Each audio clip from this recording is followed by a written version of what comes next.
สำหรับอุปกรณ์ที่ใช้ในวิดีโอนี้นะคะจะใช้เป็นเชือกฟอกนิ่มขนาดเส้นจะอยู่ที่2ถึง2.5มิลจะใช้อยู่ที่ทั้งหมด420กรัมค่ะชนิดของไหมพรมที่ใช้ไม่ได้จำเป็นว่าจะต้องเป็นเชือกฟอกนิ่มอย่างเดียวนะคะเพื่อนๆสามารถใช้ไหมได้ทุกชนิดเลยนะคะตามที่เพื่อนๆชอบได้เลยค่ะ ขนาดของเข็มที่ใช้นะคะจะใช้ขนาด3มิลนะคะหรือว่า5/0นะคะอันนี้ก็เพื่อนๆสามารถเลือกขนาดเข็มให้เหมาะสมกับไหมพรมที่เพื่อนๆใช้ด้วยนะคะแล้วก็จะมีเป็นกรรไกรเข็มเก็บปลายไหมแล้วก็สติ มาร์กเกอร์ค่ะเราจะใช้อุปกรณ์เพิ่มเติมดังนี้นะคะตะขอก้ามปูจำนวน4ชิ้นกระดุมแม่เหล็กจำนวน1ชิ้น ห่วงครึ่งวงกลมจำนวน4ชิ้น และสำหรับชุดตอกตาไก่เราจะใช้ทั้งหมด16ชุดนะคะ ส่วนขนาดของตาไก่จะเรียกว่าเบอร์23จะเรียกเบอร์หรือขนาดก็แล้วแต่ค่ะ เดี๋ยวจะทิ้งรายละเอียดทั้งหมดไว้ให้ตรง description ด้านล่างนะคะ เดี๋ยวเราไปดูวิธีการถักกันเลยนะคะ เรามาเริ่มกันที่ฐานของกระเป๋ากันก่อนเลยนะคะ เริ่มต้นด้วยการทำ slip knot จากนั้นถักโซ่ขึ้นไปทั้งหมด16โซ่ค่ะ ต่อไปเรามาเริ่มแถวแรกกันเลยนะคะ เริ่มต้นด้วยการถักโซ่1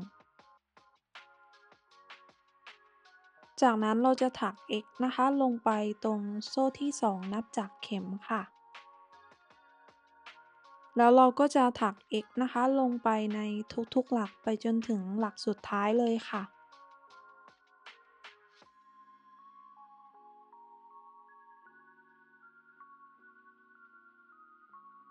แถวที่1เสร็จแล้วก็จะออกมาประมาณนี้เลยนะคะ ต่อไปแถวที่2เราจะเริ่มต้นด้วยการถักโซ่1จากนั้นพลิกชิ้นงานค่ะ แล้วเราก็จะถัก x นะคะลงไปในทุกๆหลักไปจนถึงหลักสุดท้ายเลยค่ะ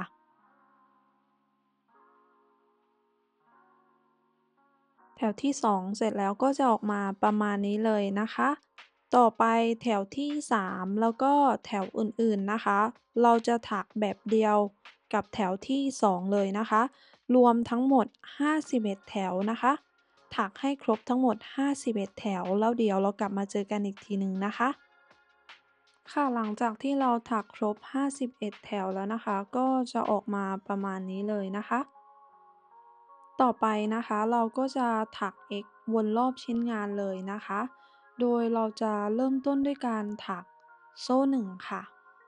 จากนั้นเราก็จะถัก x นะคะลงไปในหลักสุดท้าย 1x ค่ะก็สำหรับมือใหม่นะคะให้ใช้ Stitch Marker นะคะมาร์กหลักแรกไว้ทุกครั้งเลยนะคะ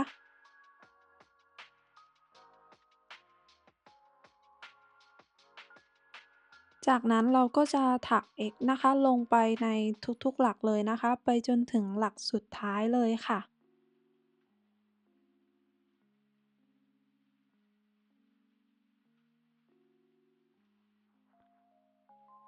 ค่ะเราก็ถักมาจนถึงหลักสุดท้ายแล้วนะคะในหลักสุดท้ายตรงนี้นะคะเราจะถัก x ลงไปทั้งหมด3ครั้งนะคะ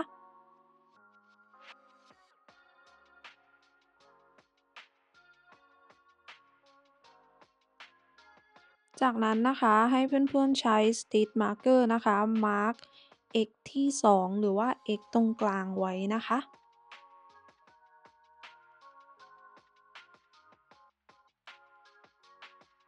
จากนั้นเราก็จะถัก x นะคะลงไปในทุกๆหลักเลยนะคะไปจนถึงอีกฝั่งหนึ่งเลยค่ะ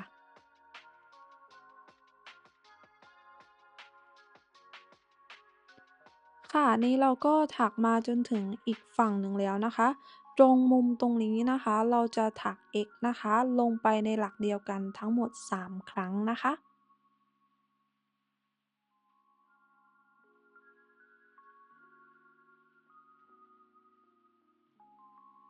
แล้วเราก็ใช้ Stitch Marker นะคะ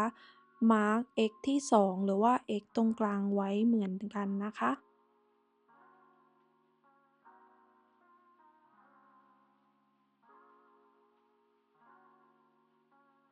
จากนั้นเราก็จะถัก x นะคะลงไปในทุกๆหลักเลยนะคะไปจนถึงอีกฝั่งหนึ่งเลยค่ะ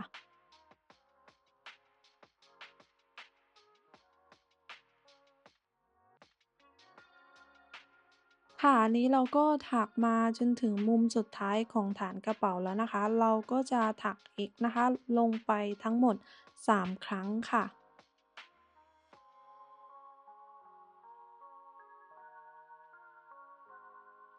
จากนั้นก็ใช้ Stitch Marker นะคะมาร์กหลักตรงกลางไว้เหมือนเดิมเลยนะคะ ก็คือ x ที่2นั่นเองนะคะ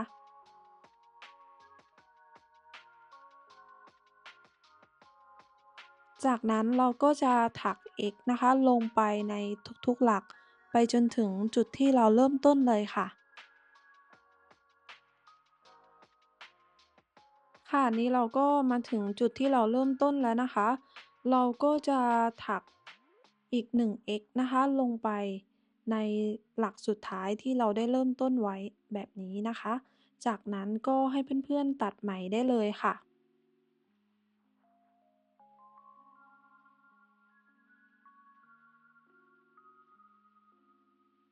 จากนั้นเราก็จะเก็บปลายไหมได้เลยนะคะ วิธีการเก็บปลายไหมนะคะให้ดูตามในวิดีโอได้เลยนะคะ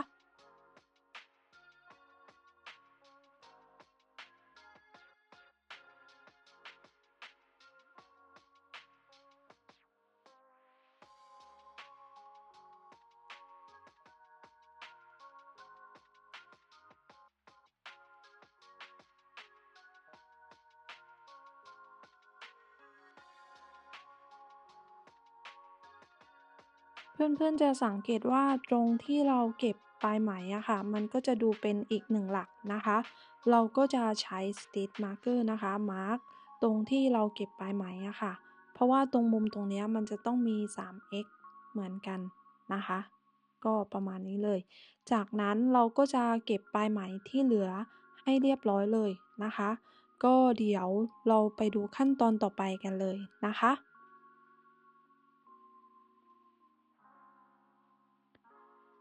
ค่ะขนาดความยาวของฐานของกระเป๋านะคะจะอยู่ที่27เซนติเมตรนะคะส่วนความกว้างก็จะอยู่ที่9เซนติเมตรค่ะ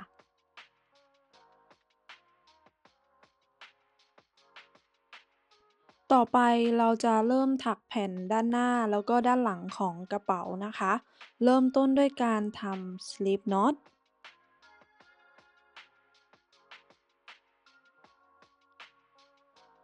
แล้วถักโซ่ขึ้นไปทั้งหมด70โซ่ค่ะ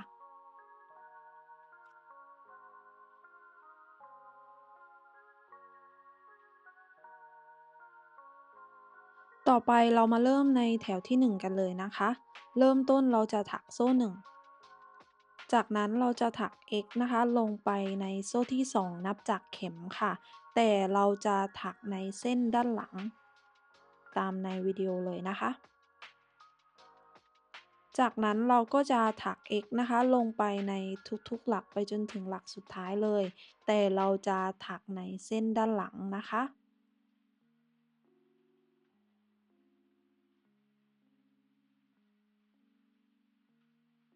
แถวที่1เสร็จแล้วก็จะออกมาประมาณนี้เลยนะคะ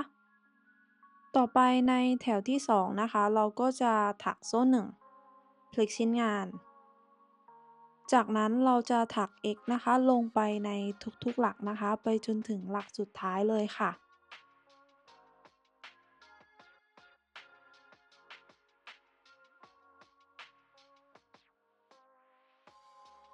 แถวที่3และแถวต่อๆไปเราจะถักเหมือนแถวที่2เลยนะคะถักต่อเนื่องไปจนถึงแถวที่37เลยแล้วเดี๋ยวเรากลับมาเจอกันอีกทีหนึ่งนะคะ อันนี้เราก็ถักมาจนถึงแถวที่37แล้วนะคะก็จะออกมาประมาณนี้เลยนะคะต่อไปในแถวที่38นะคะเราจะเริ่มต้นด้วยการถักโซ่1จากนั้นพลิกชิ้นงานค่ะ แล้วเราจะถัก x นะคะลงไปทั้งหมด 6x ค่ะ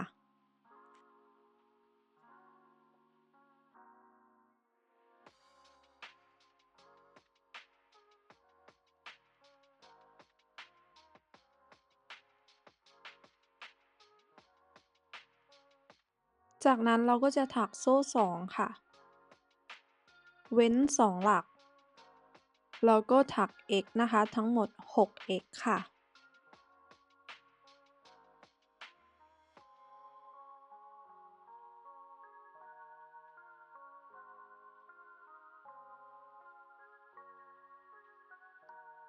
ต่อไปเราจะถักซ้ำกันไปนะคะ ก็คือ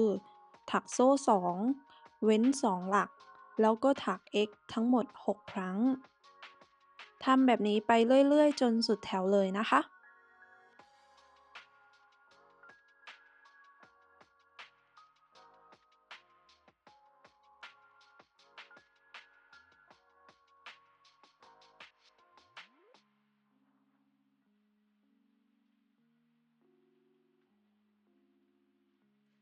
แถวที่38เสร็จแล้วก็จะออกมาประมาณนี้เลยนะคะ ต่อไปแถวที่39นะคะ เราจะถักโซ่1แล้วพลิกชิ้นงาน จากนั้นเราจะถัก x นะคะลงไปในทุกๆหลักเลยนะคะ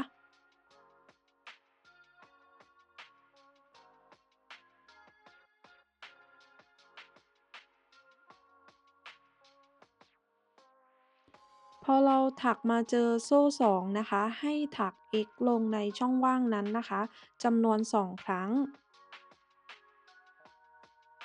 แล้วถัก x ต่อไปในทุกๆหลักนะคะจนสุดแถวเลยค่ะ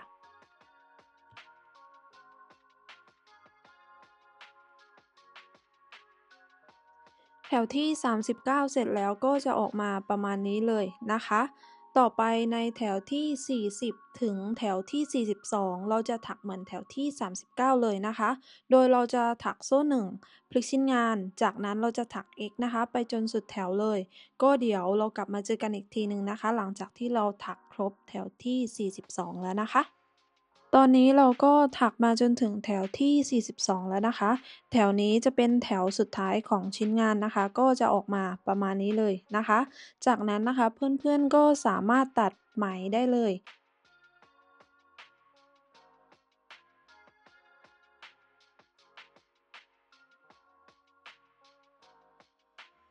ขนาดความกว้างของตัวชิ้นงานนะคะ ก็จะอยู่ที่39เซนติเมตรครึ่งนะคะ ส่วนความสูงของชิ้นงานก็จะอยู่ที่21เซนติเมตรนะคะประมาณนี้ เราจะทำทั้งหมด2ชิ้นนะคะ โดยใช้วิธีการถักแบบเดียวกันเลยนะคะ ก็เดี๋ยวเราจะถักให้ครบทั้งหมด2ชิ้นและเดี๋ยวเราไปเจอกันในขั้นตอนถัดไปนะคะ ต่อไปเราจะใส่ตาไก่เข้ากับแผ่นชิ้นงานนะคะ อันนี้เคเจได้ใส่ไว้เรียบร้อยแล้ว เดี๋ยวเคเจจะโชว์ให้ดู1ชุดนะคะ วิธีการใส่ตาไก่ใส่ยังไงนะคะ เพื่อนๆก็สามารถดูตามในวิดีโอได้เลยนะคะ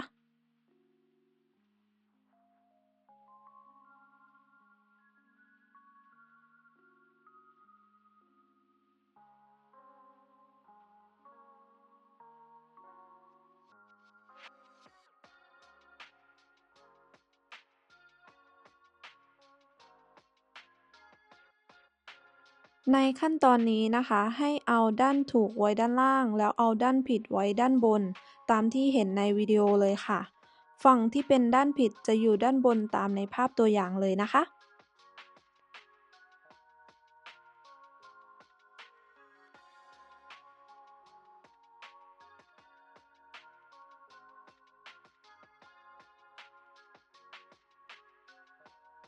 หลังจากที่เราใส่ตาไก่เข้ากับชิ้นงานเสร็จแล้วก็จะออกมาประมาณนี้เลยนะคะ ฝั่งนี้จะเป็นด้านถูกของชิ้นงานนะคะ ต่อไปเราจะแบ่งกึ่งกลางของฐานกระเป๋าเพื่อจะเย็บชิ้นตัวกระเป๋าเข้ากับฐานโดยให้เพื่อนๆสังเกตนะคะว่าเราจะมี Stitch Marker ทั้งซ้ายและขวาให้เพื่อนๆนับจากฝั่งใดฝั่งหนึ่งนะคะจาก Stitch Marker นับไปทั้งหมด9หลักนะคะจากนั้นก็ใช้ Stitch Marker นะคะมาร์กหลักที่9ไว้ อีกฝั่งหนึ่งเราก็จะทำเหมือนกันนะคะก็คือนับจาก Stitch Marker นะคะไปทั้งหมด9หลักแล้วก็ใช้ Stitch Marker มาร์กไว้นะคะเราจะทำแบบนี้นะคะทั้ง2ฝั่งเลยแล้วเดี๋ยวเราไปดูขั้นตอนต่อไปกันเลยนะคะ ต่อไปนะคะเราก็จะประกอบตัวกระเป๋ากับฐานเข้าด้วยกันนะคะโดยให้เรานะคะวางด้านถูกโดยเอาตาไก่ไว้ด้านล่างตามในวิดีโอเลยนะคะหลังจากนั้นเราจะเอาฐานด้านถูกประกบกับแผ่นกระเป๋าด้านถูกตามในวิดีโอเลยนะคะจากนั้นเราก็จะทำการเชื่อมต่อนะคะโดยเราจะเริ่มต้นจากการพัน slip knot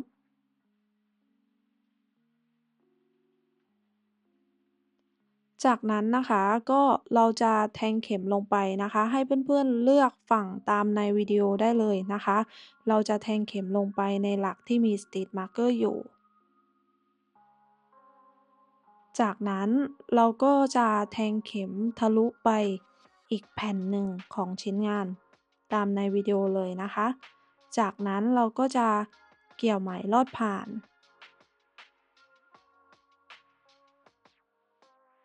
ถักโซ่1ค่ะ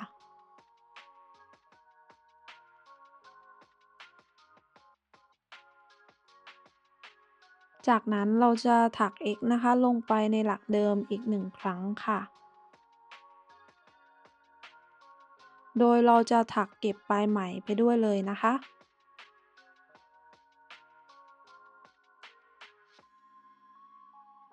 จากนั้นเราก็จะถัก x นะคะลงไปในทุกๆหลักโดยเราจะแทงเข็มนะคะลงไปในหลักทะลุทั้ง2แผ่นแบบตามในวิดีโอเลยนะคะ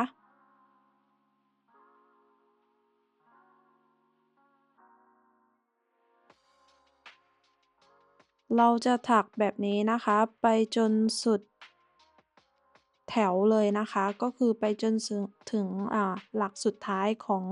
แผ่นของตัวกระเป๋าเลยค่ะ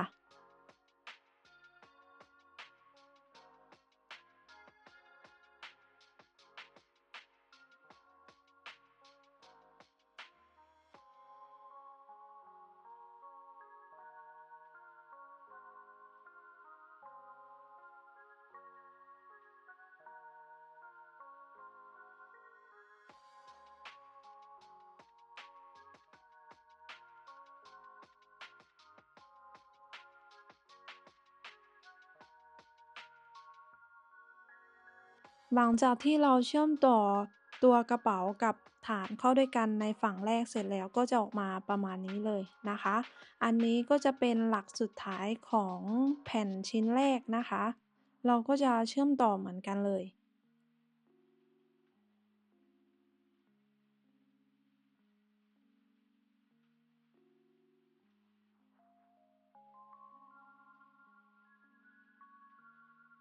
ต่อไปนะคะเราก็จะเอาแผ่นที่2เนี่ยมาประกอบเข้ากับตัวฐานนะคะก็ในวิดีโอที่โชว์อยู่ก็คือจะเป็นฝั่งด้านผิดนะคะก็ให้เพื่อนๆนะคะดูวิธีการเชื่อมต่อเนี่ยตามในวิดีโอได้เลยนะคะ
หลังจากที่เราเชื่อมต่อทั้งสองฝั่งเรียบร้อยแล้วก็จะออกมาประมาณนี้เลยนะคะ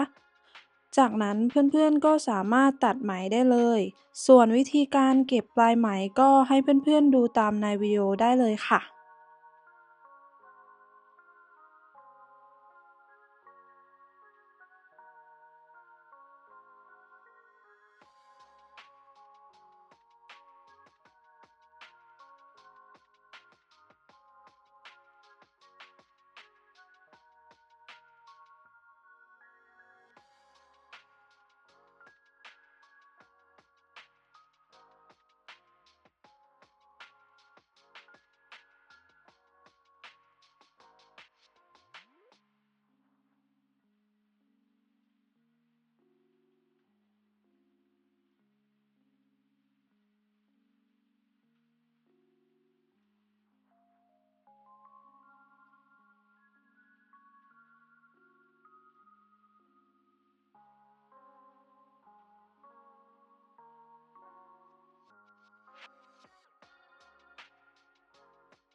ต่อไปเราจะเย็บด้านข้างของกระเป๋าทั้งสองฝั่งเลยนะคะ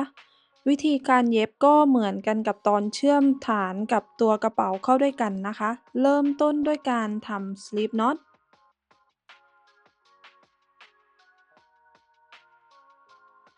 จากนั้นเราจะแทงเข็มผ่านทั้งสองแผ่นเลยนะคะ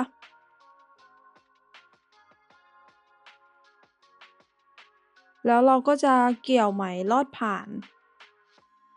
แล้วก็ถักโซ่1ล็อก1ครั้งค่ะ จากนั้นนะคะเราก็จะถักอีก1 x นะคะลงไปในหลักเดิมเลยค่ะ โดยเราจะถักเก็บปลายไหมด้านหลังไปด้วยเลยนะคะ จากนั้นนะคะเราก็จะถัก x นะคะลงไปในทุกๆหลักไปจนถึงอีกฝั่งหนึ่งเลยนะคะ อันนี้เราก็จะใช้วิธีการเย็บโดยเราจะถัก x เพื่อประกอบชิ้นงานนะคะ ก็ให้เพื่อนๆดูตามในวิดีโอได้เลยนะคะ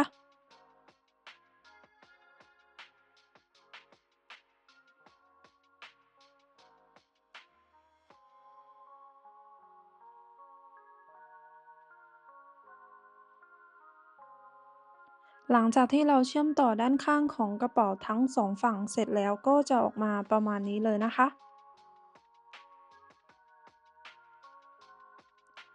จากนั้นนะคะก็ให้เพื่อนๆนะคะ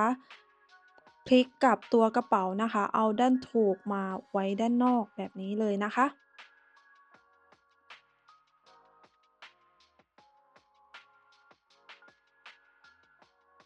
ต่อไปนะคะเราก็จะมาถักตัวสายหูรูดของกระเป๋ากันนะคะเราจะถักทั้งหมด2เส้นนะคะ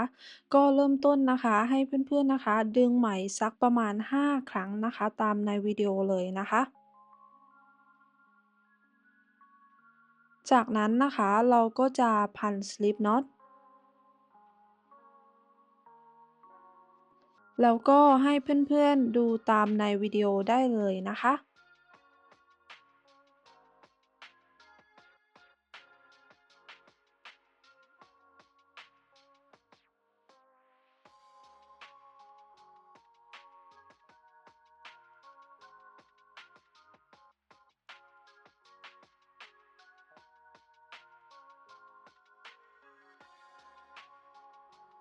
เราจะถักแบบนี้นะคะทั้งหมด250ครั้งนะคะหรือว่าตามความยาวของสายที่เพื่อนๆต้องการนะคะก็เราจะไปถักให้ครบทั้งหมด250ครั้งนะคะทั้งหมดจำนวน2เส้นนะคะหลังจากที่เพื่อนๆได้ครบ250ครั้งแล้วก็ให้เพื่อนๆตัดปลายไหมได้เลยนะคะก็เหลือปลายไหมไว้นิดหนึ่งนะคะ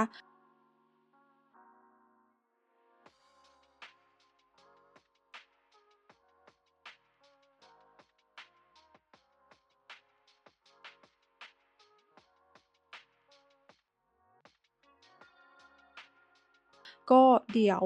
เราไปดูขั้นตอนต่อไปกันเลยนะคะ ต่อไปนะคะเราก็จะมาถักตัว stopper กันนะคะ เริ่มต้นโดยเราจะพัน slip knot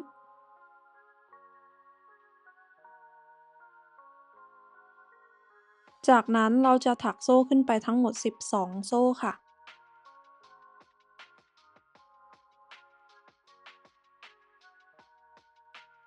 หลังจากที่เราได้ครบ12โซ่แล้วนะคะในแถวที่1เราจะเริ่มต้นด้วยการถักโซ่1จากนั้นเราจะถัก x นะคะลงไปในทุกๆหลักเลยนะคะให้ได้ครบทั้งหมด12 x นะคะ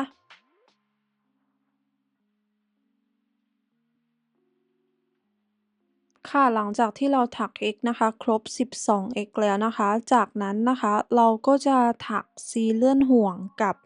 x แรกนะคะก็ให้เพื่อนๆดูตามในวิดีโอได้เลยนะคะ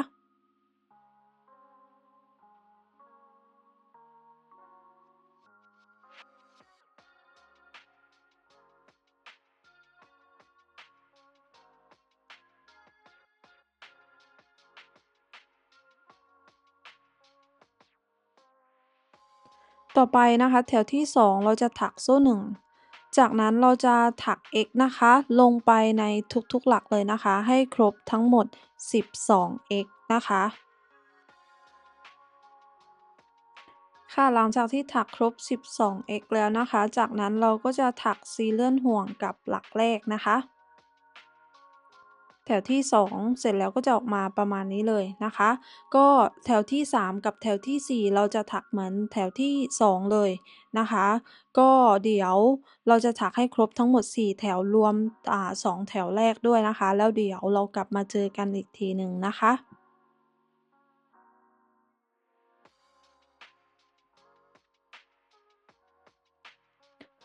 ค่ะนี้เราก็ถักครบทั้งหมด4แถวแล้วนะคะก็จะออกมาประมาณนี้เลยนะคะจากนั้นก็ให้เพื่อนๆตัดปลายไหมได้เลยนะคะก็ตอนที่เราตัดไหมอะค่ะให้เหลือปลายไหมไว้นิดนึงนะคะเพราะว่าเดี๋ยวเราจะเอาไปเย็บกับตัวสายหูรูดนะคะ จากนั้นนะคะก็ให้เพื่อนๆใช้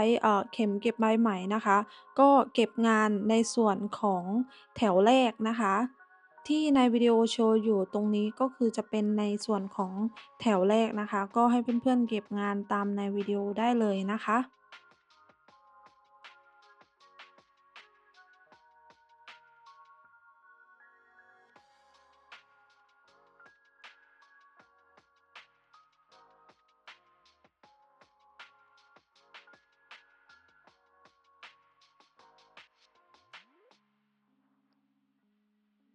ค่ะหลังจากที่เราเก็บปลายไหมเรียบร้อยแล้วก็ให้เพื่อนๆตัดไหมได้เลยนะคะตรงนี้จะเป็นด้านล่างของชิ้นงานนะคะเราจะทำทั้งหมด2ชิ้นนะคะก็เราจะจัดทรงเขานิดหนึ่งนะคะก็เสร็จแล้วก็จะออกมาประมาณนี้เลยนะคะต่อไปนะคะเราก็จะมาถักสายของกระเป๋ากันนะคะ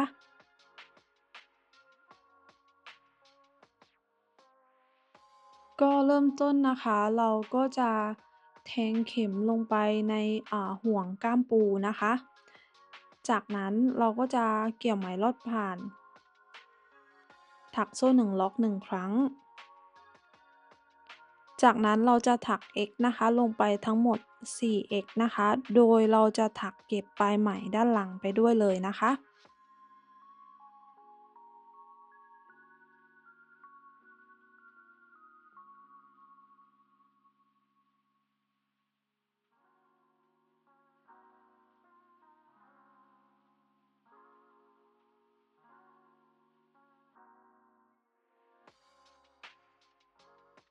จากนั้นนะคะเราก็จะถักโซ่1พลิกชิ้นงาน แล้วเราจะถัก x นะคะลงไปในทุกๆหลักเลย โดยเราจะถักลงใน back loop ด้านหลังนะคะ ก็คือเส้นด้านหลัง แล้วเวลาที่เราถักอะค่ะให้เราถักเก็บปลายไหมไปด้วยเลยนะคะ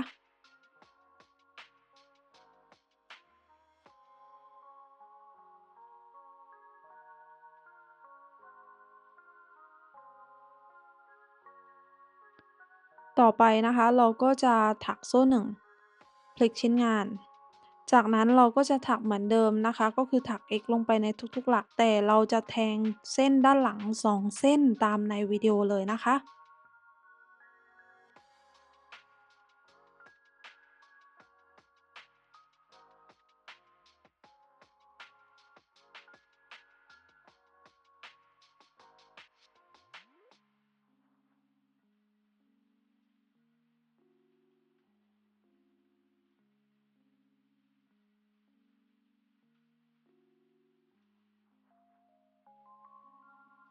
ต่อไปนะคะในแถวอื่นๆเราจะถักเหมือนกันก็คือถักโซ่1พลิกชิ้นงาน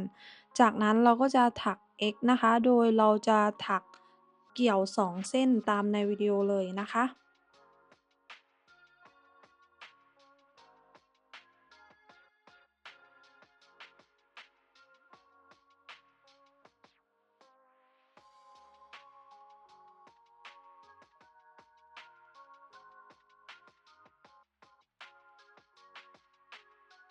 ก็เราจะถักแบบนี้นะคะจนได้ความยาวของสาย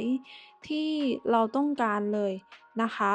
ก็ถ้านับเป็นแถวนะคะก็จะอยู่ที่ทั้งหมด81แถวนะคะก็คือนี่ก็คือวิธีการนับเป็นแถวนะคะ หลังจากที่เราถักสายจนได้ความยาวของสายที่เราต้องการแล้วนะคะก็ให้เพื่อนๆตัดไหมนะคะแล้วเราก็จะนำตัวสายอะค่ะมาเชื่อมต่อกับตะขอก้ามปูอีกฝั่งหนึ่งนะคะวิธีการเชื่อมต่อให้เพื่อนๆดูตามในวิดีโอได้เลยนะคะ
เสร็จแล้วก็จะออกมาประมาณนี้เลยนะคะ เราจะทำทั้งหมด2เส้นนะคะ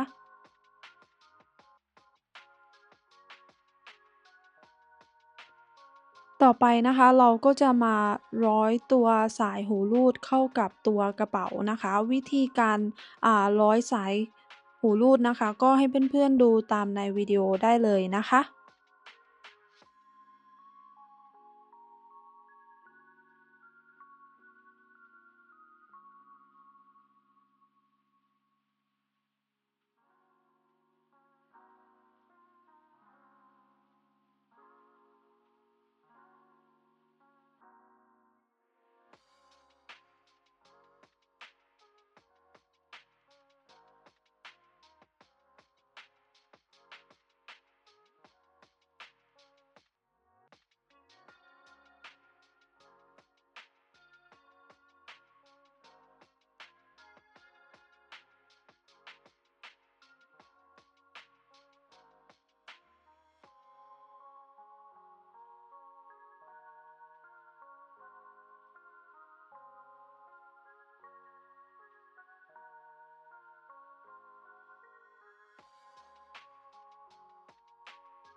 เสร็จแล้วนะคะก็จะออกมาประมาณนี้เลยนะคะ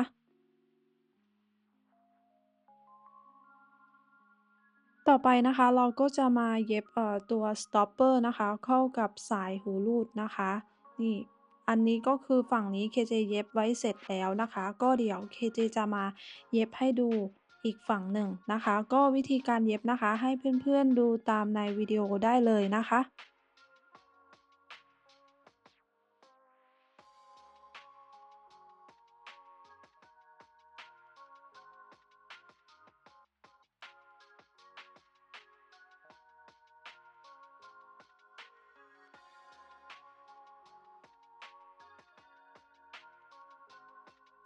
ก็เราจะเอาฝั่งที่มีปลายไหมอยู่อะค่ะไว้ด้านบน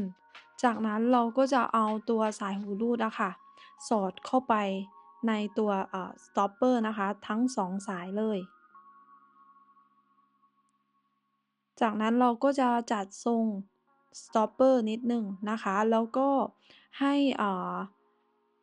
ฝั่งที่มีรอยเชื่อมต่ออะค่ะไว้ด้านหลังตามในวิดีโอเลยนะคะ จากนั้นเราจะเอาตัวสายหูรูดอะค่ะไว้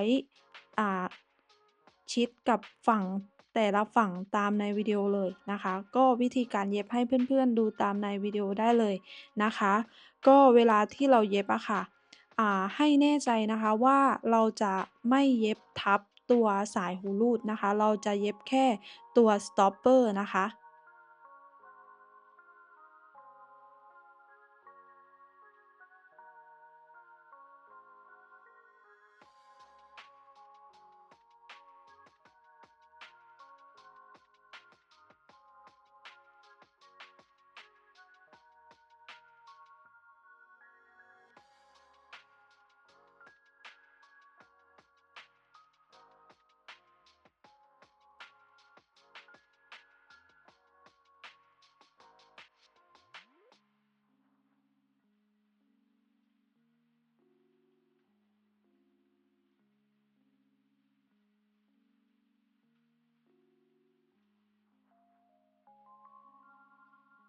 นี่นะคะเสร็จแล้วก็จะออกมาประมาณนี้เลยนะคะเราสามารถรูดขึ้นรูดลงได้นะคะถ้าของเพื่อนๆรูดขึ้นรูดลงไม่ได้แสดงว่าเพื่อนๆเย็บติดกับตัวสายนะคะเราจะไม่เย็บติดกับตัวสายหูรูดนะคะเพราะว่าถ้าเราเย็บติดกับสายหูรูดเนี่ยตัว stopper เนี่ยมันจะรูดขึ้นรูดลงไม่ได้นะคะหลังจากนั้นเราก็จะเก็บปลายไหมให้เรียบร้อยนะคะแล้วก็ตัดไหมให้เรียบร้อยเลยค่ะ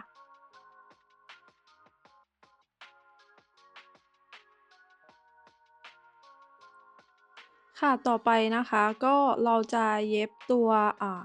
ห่วงครึ่งวงกลมนะคะไว้ทั้งหมด4จุดนะคะก็คือด้านข้างของกระเป๋านะคะก็